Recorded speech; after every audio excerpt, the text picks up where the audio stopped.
Oh man, oh man, oh man, oh man, oh man. It is the Legacy Leadership Show, and we are going to have a barn burner for you today. I am so excited. We have got the one and only Jordan Adler, the one guy that just travels the world and shows us how to do it with compassion, with love, and with action. We're going to talk a lot about that today.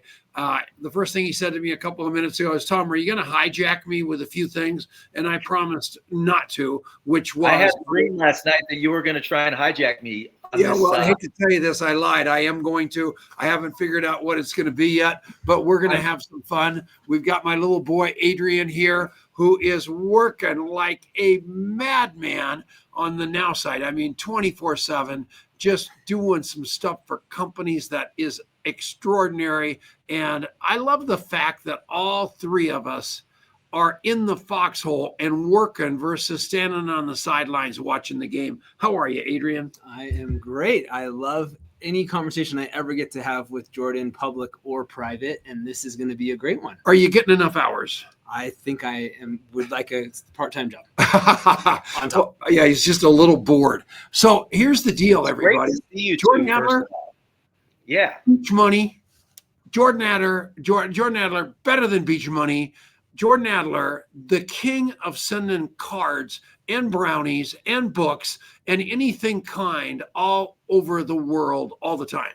And he works with Cody Bateman. He works with some extraordinary people I absolutely love, but really the kingpin, really, I mean, over Cody Bateman, in my humble opinion, the guy that is out there every day leading with his feet is Jordan Adler. How are you, my friend? I'm great, Tom. It was so good to see you in Dallas a couple of months ago, about a month and a half ago. And it wasn't bad. I noticed on more than one occasion a bunch of guys leaving and going to some secret cigar bar or steak place or somewhere. Guess who was never invited, even though you knew I'd say no. You never invited me. I was heartbroken. You can start smoking cigars anytime, Tom. I will never do that. The Surgeon General told me it might stunt my growth. Not a good idea. Yeah. we did have a great time. Did you hear us talk about bringing you back? Is there actually a company called Beach Money Cigars? There is. And are you making all kinds of, are you marking those babies up like crazy and ripping people off? I can write my cigars off as a business expense because I have my own cigar company, and I sell a few cigars. BeachMoneyCigars.com. I sell a few cigars every month. I sell a few boxes every month, and it pays for my bad habit. So here's the funniest thing in the world. So I think I'm all of it in a bag of chips, like the smartest guy in the world, the most generous guy in the world. So I send Jordan some cigars in the mail, and I send them down to him, and he opens them up, and I call him like every month, expecting him to thank me profusely for the cigars.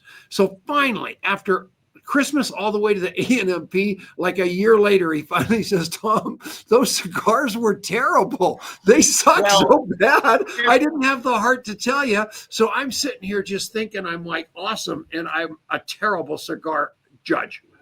Tom, you are awesome. And that was a very, very nice thing that you did to send me those cigars. And I'm sure in their day, they were probably really great cigars. The problem is you got to have a cigars in a humidor, because if you don't, they literally crumble in your hands when you pull them out of the package, and because they get dry. So, but you wouldn't know that because you're not a cigar smoker, but that's okay. Robert Hollis just said hello to you. Hello, Robert Hollis. People are coming from all over the place on my text messages telling me how healthy you look. So you're doing great, buddy. Alexander. What's up, Alex? Yep. Good to see you, man. Yeah. That guy, Alexander. We're providing big value here now, aren't we? Oh, people are they're piling on just from all the coaching and teaching so far. So, Jordan, you just told me in the last 90 days, you have personally enrolled 22 people into your business. That's right. Yep, that's right. And so far I'm having a slow month this month. We're halfway through the month, and I haven't enrolled anybody this month. But last month I enrolled 9. The month before that I enrolled 4, and the month before that I enrolled 9. And those are consultants.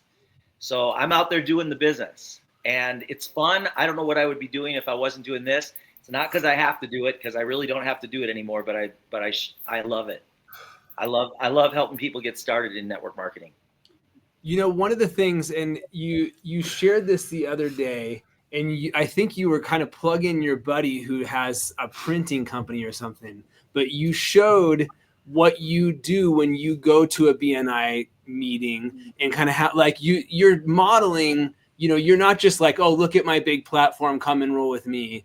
You're showing how to do it the way that anybody could do it. And so talk a little bit about that, because I loved that post you put up the other day. You know what I'm talking about? I don't know what post you're talking about. You had a guy who had done for you some kind of like flyer sort of thing, or something that you were going to use, that you could use in a BNI printable thing. Yeah, I mean, there's a guy at our BNI chapter that does printing. Yeah, he's got a printing company. And there are people, like, I know that, you know, everybody has a different opinion about business cards. I think I understand the digital business card. I get it. And I think there's value in that. There's a reason why people use it. And it's an explosive thing. And at the same time, I think there is some value in having a physical printed business card, especially if you're out networking with people. So there's a lot of reasons for that. But we have somebody in the chapter, and I had a business card that I created that I have with me, and I sometimes hand it out to people that I need to hand it out to. And I posted pictures of that on social media, and said, if anybody needs any business cards, let me know. I'll connect you with my guy. And so I had, 30 people that said that they wanted business cards. So, and then he also did a sign for me that I hold up at the meeting. That's what I thought. Yeah. Well, yeah. So it's a sign. It's probably 2 feet by 1 foot or something like that. And it's my tagline. So when I do my commercial, I do my 30-second commercial. And when I'm done, I say, I hold up my sign and I say, because emails don't make the refrigerator. There you go. Because emails don't make the refrigerator. And it's on the sign. Cool. Yeah. It helps people remember. It helps people remember. So, but, you know, I'm about, I don't see people as a resource for getting something. I see people as a resource for giving something. So I'm looking for opportunities. We have 75 members in our chapter, and every day I'm looking for opportunities to give business to the members of the chapter as much as I can. And usually every week I've got someone to give some business to, because I have my radar turned on for that. Yeah. And so I see people as a resource for giving, not a resource for getting. Okay, 75 members in the chapter. Right. BNI. He was like one of the first guys to really embrace BNI in the network marketing space. He has made a business out of it. So Tom, I don't know if you know that. I don't know if you know this, but BNI is responsible for $230 million in revenue to our company. That is insane. That's so Isn't that crazy? That's crazy. So at the end of the day, Jordan, that 75 people in your chapter, do you think that of those 75, 10 of them have done business with you, that back towards you? 20, 30, 40? No, of 75, probably 50 have become my customers, and then I've gotten referrals. I get referrals on a regular basis, at least 1 or 2 referrals a month from people outside the chapter through the chapter. Yeah. But what I did was a little bit different. I know we've got a lot of network marketers on here. What I did is I first of all, they have a rule in BNI that you're not allowed to talk about your opportunity in the meeting. And that sets some people back. Like, some people don't join because of that. I never talk about the opportunity. You're not allowed to talk about the opportunity, but I can talk about my service. But what I did was I looked at, when I joined BNI 20 years ago, when I was first getting started in the company I'm with now, 20 years ago, I saw a network of BNI meetings in the United States. At the time, there were 4,000 meetings. Now there's about 6,000 meetings. And I thought, if I promote BNI within my team, every time somebody from my team joined a BNI chapter, that would represent exponential leverage to our group. So my goal was to get as many members from my team into BNI chapters. And so within a year, we were in 250 chapters. And I don't know how many we're in now, but we were in as many as 800 chapters around the world at one point. And anytime somebody joins a chapter, that's a network of anywhere from 30 to 100 people that they all get to know. And those people are there to refer business to them. it's just a great place to learn networking and hone your presentation skills and meet lots of new people. And there's guest visitors coming every week. So the more people you can get out of those chapters, the more leverage you're going to have in the marketplace. These are meetings that are already happening, you know. Now, the thing is, if you go in there with the mindset to get business, they're not even going to accept you into the chapter. It's not about getting business. It's about giving business. Everybody in that chapter. Is it your premise that the best way to get a referral is to give one to somebody else? Best way to get a referral is to give as much business to the other members. There you go. And what we're constantly so scarce. We're scarce with our connections. We're scarce with our friends. For some reason, people all the time go, gosh, Tom, you've got 16,000 people in your database. I'd love to have your database. I said, you could have it. You can have it. You don't have a relationship with one of them. It's not going to do you any good. You might as well get the yellow pages. And what you've developed is that kind of deal where you have led with your heart, you have led with giving, and as a result, you've gotten greatly, right? Absolutely. That's really, I mean, how many people have to say it? What did Zig Ziglar say? You can have anything in life you want if you help enough other people get what they want.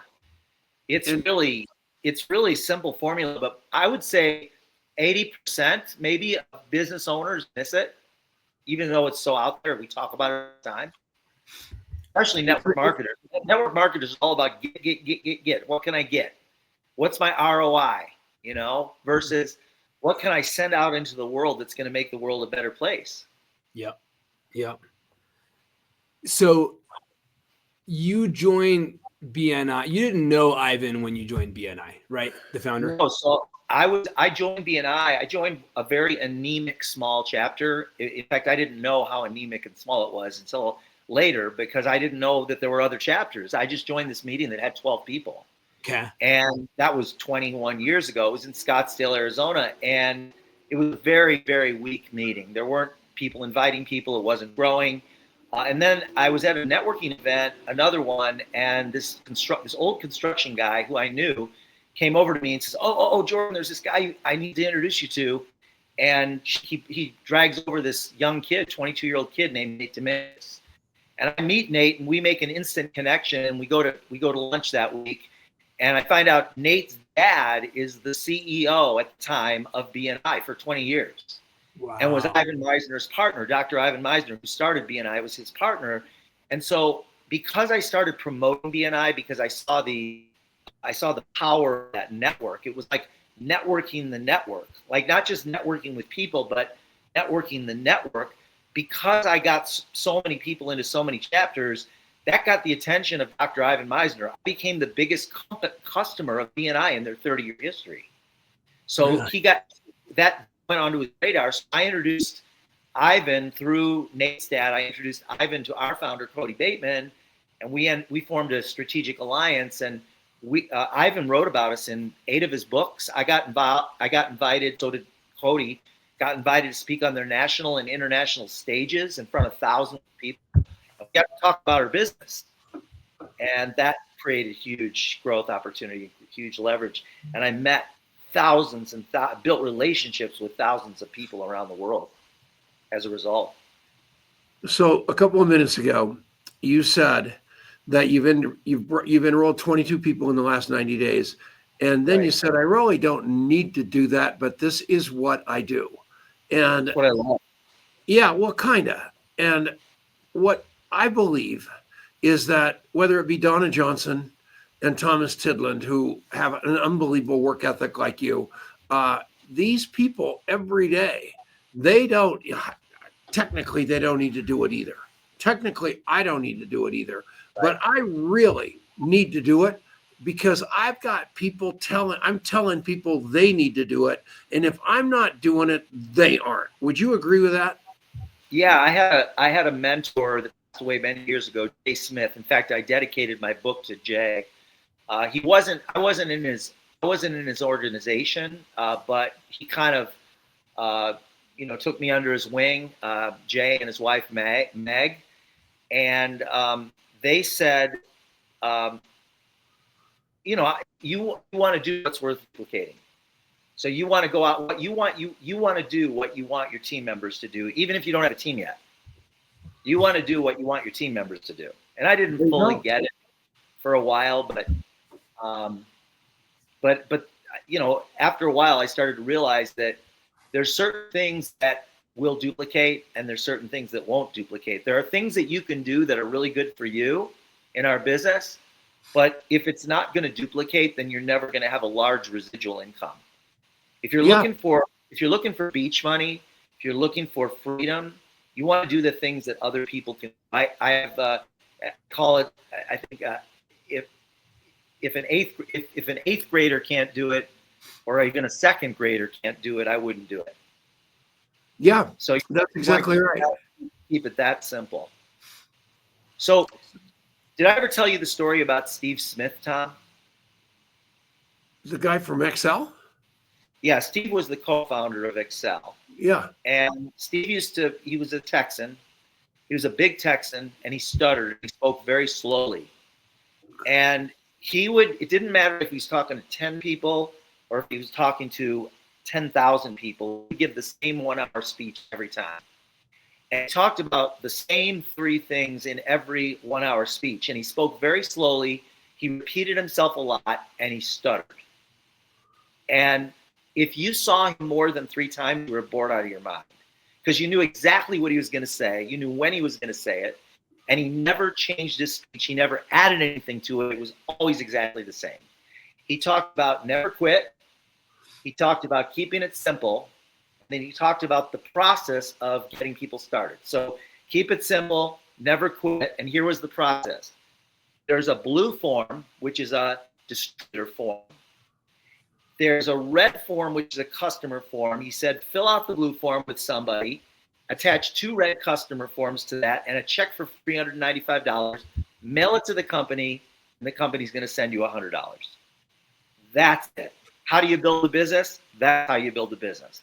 Blue form, attach 2 red forms, put a check for $395, send it to the company's going to send you $100. If you could get 2 or 3 people a month to do that, your business, within a matter of months, your business explodes.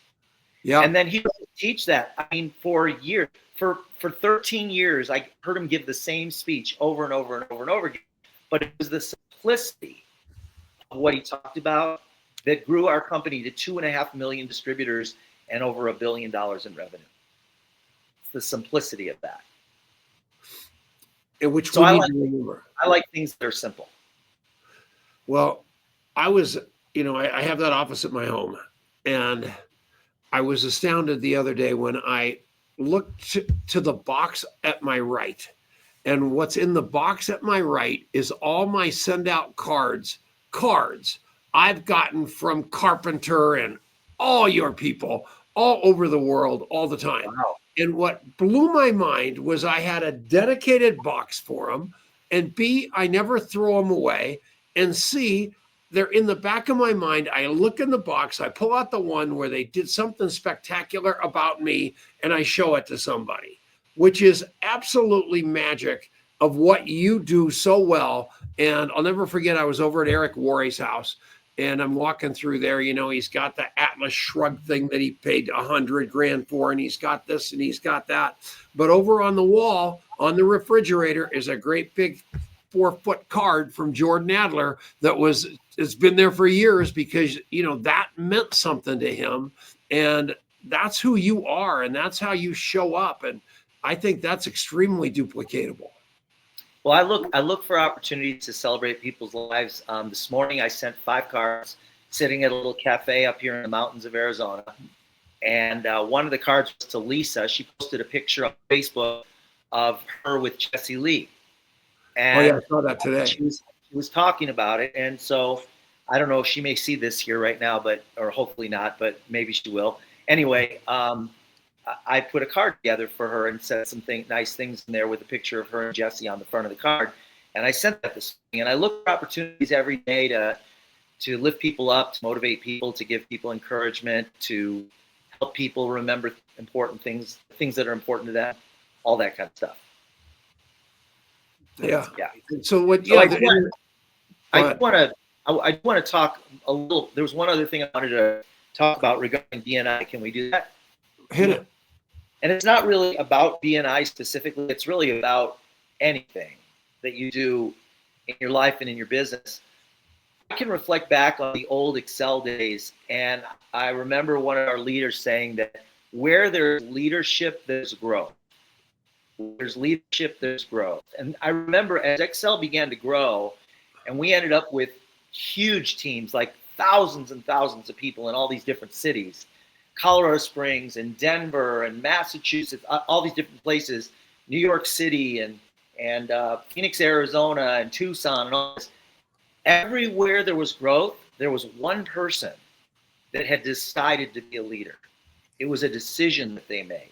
Yeah. Even before they had a team, they decided they were going to be a leader, and they stepped into a role as a leader even before they had a team. And anyone can do this. So I want to share a BNI story with you. So we have metrics in each BNI chapter, and every region does it different. Nate and Kelly Dominguez they oversee 85 chapters in Arizona. Nate and Kelly, and they're two of my best friends. They got 3 kids. I'm Uncle Jordan. And they have metrics, 5 metrics. One of them is what they call referrals. If you give a referral, that's a metric. If you do a thank you for closed business, meaning you give somebody some business and they actually get the business, that's a metric. Chapter education unit, that's when you do some training, so personal training for yourself, like BNI training, that's a metric. A one-to-one is a metric. That's where you meet with somebody one-on-one. Anyway, there's 5 metrics. And every week they put on the board whether you met 4 out of the 5. Anybody who met 4 out of the 5 for the week, it's up on the board. And every week with 75 people, there's a bunch of people that met the metric. And then if you do it 2 weeks in a row, they do ×2. And if you do it 3 weeks in a row, they do it ×3, and etc. Once in a while, people will get ×3, ×4, maybe even ×5, but nobody out of 85 chapters had ever hit ×10. And I had been in BNI for many, many, many years, and I never hit ×3, not once. Wow. And I joined this chapter, and I decided it's been 20 weeks ago now. 20 weeks ago, I decided I'm going to be on the board every week. It was a decision. And then an intention. So what that means is I've got to be very diligent and be very focused on the metrics every week. And I need to make sure I check off and meet all those metrics every week. The last one is visitor. If you have a visitor, that's the 5th one. So if you get 4 on the board, well, I just hit ×20, and nobody in the history of BNI has ever hit ×20. But it was only because I decided and I was intentional about meeting 4 out of the 5 every single week.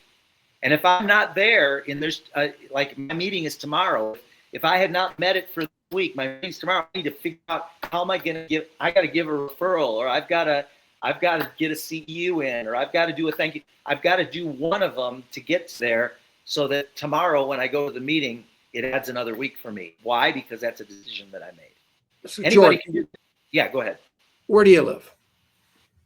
Live in 3 places. Number 1, you live in Jerome, I live in Jerome, which is an old mining town up in the mountains of Arizona. Las Probably Vegas. the most. Yep, I got a place that I lease on the Strip for 13 years in Las Vegas, And where and then else? I've got a tiny cabin in the forest in eastern Tennessee on 10 acres with a stream and waterfall. And where is the BNI group again? Oh, so I live in Vegas. BNI's in Phoenix. So every single week I fly to Phoenix for my BNI meeting. I take an Uber You there. guys, can you hear that? That's the most remarkable. This thing isn't, I can't get people to drive across town. And he gets on a jet or his helicopter or whatever he's got. He's probably got Richard Branson picking him up. But at the end of the day, the guy is that committed to his word, to his consistency, to his integrity that he flies to Scottsdale. He doesn't even live there. It's unbelievable to me. Yeah, but you know what? That's like, this is how I view it. That's 70. Let's say each of those, these are business people. These are successful entrepreneurs. Let's say they each have 1,000 their network is 1,000 people. It is. No Like if you're question. a business person, that's a potential reach of 75,000 people in that one chapter. Yeah. It's worth it for me to go there every week and then have lunch with a few people afterwards and grab a cigar with a couple of people after that and then fly back in the afternoon. It takes me, I leave in the morning, I come back in the afternoon. It's no different than jumping in your car and driving across town to your job. Unbelievable. You were someplace that, did you fly out to San Diego to have a cup of coffee here a few months ago? I do that. I'll go down to the beach and meet up. I've got 30 cousins who live in San Diego. 30. I do that. Yeah, I will, the shorter, like if it's a 1 hour flight, I've been known periodically to jump on a plane and go have coffee with somebody. Yeah, I've done that. Isn't Tom, that you used to do that. You used to be a pilot. I still do it. I do it all the time. Yeah. And I think it's what it takes. Wherever I go, I announce I'm going there. I ask people to have a cup of coffee with me. It's usually crickets. I'm the loneliest man in the world because I don't smoke cigars. But at the end of the day, this is what it takes. If you want to have friends, you've got to be a friend. You've got to generate those friendships, those relationships that are going to turn into business ships, right? Absolutely. Now, I have to say, there's people on here that are thinking, well, I just don't have the time for that. I've got kids, I've got a family, I've got my job, whatever. Everybody has enough time to do a 15-minute coffee meeting, right, Tom? Yep. In person or over Zoom every day. Yeah. If you did that with a different person, what would happen, Tom, if somebody did a 15-minute coffee date once a day, every day for 300 days a year? What would happen? It's over. You would have 300 rock solid relationships that you could live into that would end up being, you'd be a part of their Rolodex and their Rolodex would be a part of you, and your life would change dramatically with just one live meeting, Zoom or in person per day with a different person. You're right. I'm going to ask Mr. Now.Site, because of what you do, Adrian. What does the future of network marketing look like in terms of, what does the future of network marketing look like as more and more people go high tech, AI, all that stuff? What does the future of network marketing look like in terms of relationships and people? Yeah. So, I mean, who am I to say, first of all? But here's what I was thinking as you were talking, right? Because it's funny, my world has evolved so much, and I feel the most time constrained probably I've ever felt in my life right now. And even going to coffee with people, as much as I enjoy that, just feels impossible most of the time to me right now. But here's what I have started doing recently, and maybe this has something to do with the future of network marketing. Maybe it doesn't. Juliana Goldberg, photographer to the stars. Yeah. Rebecca Randall. I know. I love Rebecca. Isn't she the best?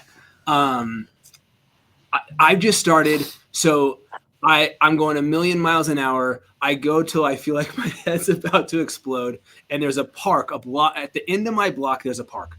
I walk down my street. I walk one lap around my block and back to my house, which is literally, it's less than 15 minutes. It's probably 10 minutes. And as I'm walking out the door, somebody pops in my head, or I look at my app, or I do whatever. And I just call somebody out of the blue. I don't schedule it. And I think there's magic in that, because I think a 15-minute scheduled meeting, to me, you can't really have a scheduled meeting in 15 minutes. But if I call you out of the blue, we can have a real conversation in 15 minutes. And you weren't expecting to hear from me, which I think is a feature, not a bug, right? Because it just feels like, wow, that was so cool. He called me. I'm not taking all your time. And I have had the best time. And it's been the most energizing thing. And I wasn't doing it for a long time. And so whatever that looks like for you is what it looks like. But I think maybe to try to circle it back and come to the thing you said, it's so hard to tell when somebody is just using technology to try to craft the perfect thing. And that's great. Use that technology to help you to open the door. That's fantastic. But then they've got to know there's a human there. And the way you do that and the way you cut through all the noises, you get voice to voice, you get on Zoom, you get coffee, you go smoke a cigar, you do whatever works for you, but you become the human being that creates that connection. And I think that's a skill set that's going to be more and more rare and thus more and more valuable. So I have to tell this story. So Adrian stole that idea from me. So I used to live. Or the apple just doesn't fall that far from the tree. I don't know. Wait a second. This is hysterical. I used to live in the same neighborhood. So I would go the same house. I would do the same loop around. So I would hit that park and hit send and do the same thing Adrian just alluded to until I finally got a email from somebody that said, what? You talk too loud. You talk too loud at gmail.com. And somebody was so mad at me walking around the park, just exuberant as heck, talking to somebody out of the sky blue. They literally made up an email address to tell me to shut up. And I never found out who it was. And I've glared at everybody that lives in that park for 5 years. How long have you lived there? 7 years. Or at least 7 years. I hate them all. But yeah, so I used to do the same thing, but I talk so loud that everybody runs for their life. So well, there's one more part of the story. What is it? Which is that you've heard of his hair on fire call, haven't you, Jordan? So I don't think so. He does this pump up call every day, and he moved the time, but for years it was at 6:30 a.m. Mountain Time. And it's hello. I mean, he's just like fired up. No. And so Denise was like, shut up and get out of my house. So he would walk out the front door. Now he's not waking up Denise anymore. Instead, he can wake up the rest of the block, and he just would put him on blast. So that could have had something to do with it. I don't know what it was, but it was hurtful.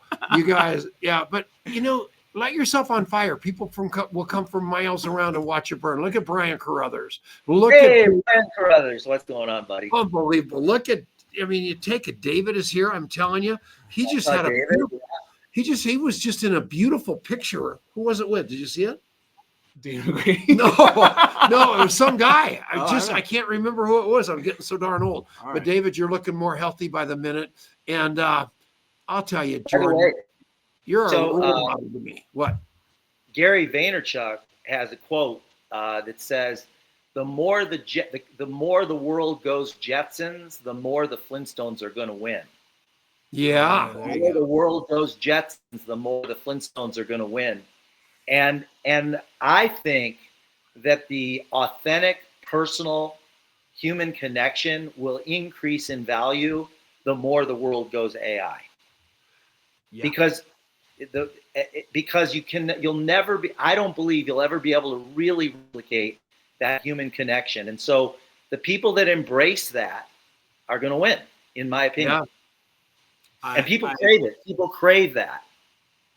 People crave that. People don't crave more sales. People don't crave to be marketed to more. People don't crave that.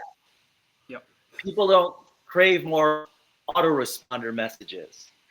They don't crave more of that. True story. But and the answer is both, I think. Right? I think it's not. Yeah.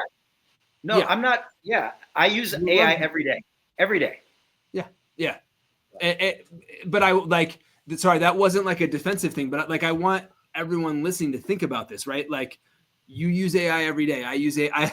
I actually, you gave me an interesting idea, and I literally punched something in to AI while we're on this call because I didn't want to forget it, and I'll come back to it later. But it's just there's this second brain thing. There's all this stuff going on all the time.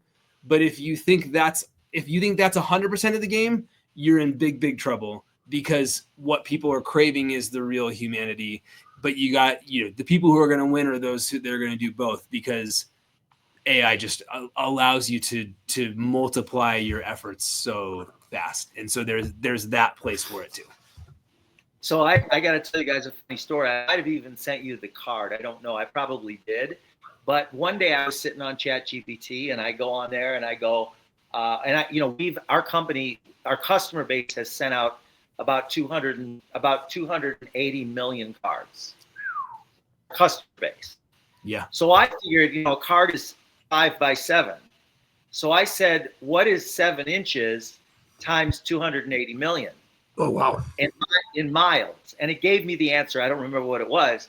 And then I went on ChatGPT and I said, how many miles is it around the earth? And I found out that we have sent enough cards, our customer base, to go halfway around the earth plus some. So then I asked ChatGPT to create me an image of cards going across from the North Pole to the South Pole. And it created this beautiful image of, water and cards and mountains and going around the world. And I put that on the front of a card and I put the stats in the card. Did you get that, Tom? Do you remember getting that card? I remember getting that card. I was just thinking of that. What's that 3 thing that you got that is hanging on my wall?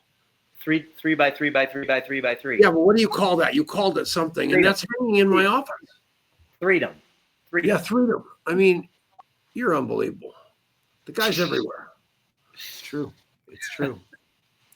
Well, and he, one of my most cherished memories, we, back in the contact mapping days, we did an event and Jordan came and was part of the event itself, but was part of the mastermind that we did the next day. And it was so special. And I think, coming back around to what you talked about with BNI and just really getting a clear intention and living into it and the power of that. I mean, what the stories you shared and just the experiences that you drew upon and passed on to our friends there that day was something that I still think about often. Another thing love you, Denise. It's so good to see Denise. Jordan Adler. Today. Nice to see you. Today is so 2 yeyears since Jesse Lee passed away. Is that right? Today, right? Yeah, that's today. Right. And that's so sad. And it was at that mastermind that I met your buddy JW. And then we just had the memorial for him yesterday. A good buddy of ours, JW Wilson, wrote a 700-page book on the brain. Out of the sky blue, shot himself in the head. Why? We have no idea. But all of you, I mean, Jordan just literally threw up a challenge I'm trying to wrap my hands around. And that is that different person, 365-day, 15-minute coffee challenge. It wouldn't only change your life. It would change your business. It would change your demeanor. It would change everything. And we, in honor of Jesse Lee and in honor of J.W. Wilson and in honor of so many people that value relationships above all other, we should do something like that, Jordan, because you are truly a rock star of epic proportion. Thank you, Tom. True story. Just so sad. And, I think about the walks you and I took in Hawaii and getting slapped around by Richard Brooke because we're terrible listeners and just all of it. You getting me in trouble with Kimmy. I mean, all these things that just are awesome about you. And there's not a person out there that says a bad thing about you, except the women who want to marry you that you won't marry. And that's the only thing. You have managed to stay happy and single and unbelievable all these years. And you are a heck of a human being, my friend. I love my life. Thank you, Tom. Thank you. And I feel the same about you and Adrian and Denise. Love you guys. So cool. Yeah. Jordan, thanks so much. What's that? What's that, Adrian? We got a minute or two left, and then we're going to get kicked off if we're going to get this thing on the radio airwaves. But I just love talking to you, Jordan, and I'm so grateful for you. And by the way, we are on AM radio again, and this guy's got 1,000. Right. Yeah, so we've gone. Nothing makes me crazier than being lumped in the podcast only world. So I didn't care if I was on one AM station that didn't even have a signal. I was bound and determined to get us on a station. So we finally ended up on one with 1,000 AM radio stations. And now they have to go grab it. Yeah. That's incredible. How long have you been on the radio, Tom? Oh, my gosh. No idea. 20 years. 20 years. I mean, big time radio stuff. I mean, like huge for a long time. Yeah. I love radio. I would rather do radio than almost anything. And my wife loves you too. That's disturbing. But at the end of the day, at the end of the day, man, we love you and you're our friend. And there's nothing on God's green earth he and I and Denise wouldn't do for you. Amen. Thank you. All right. Let's love get out you, of here. Jordan. Andrew Logan on the show next week. Do you know Andrew Logan? I don't, but I'm looking forward to getting to know him next he week. wrote a heck of a book. And April, and April. oh yeah, she's a beast. And there's a girl that loves Jesus. At the end of the day, all of you can have Jordan's life if you just do that 365-day challenge he's talking about. Love you all. Let's get out of here. We'll see you all next week. And thanks a lot. Thanks, guys. Great to see you. Bye, everybody. Bye-bye.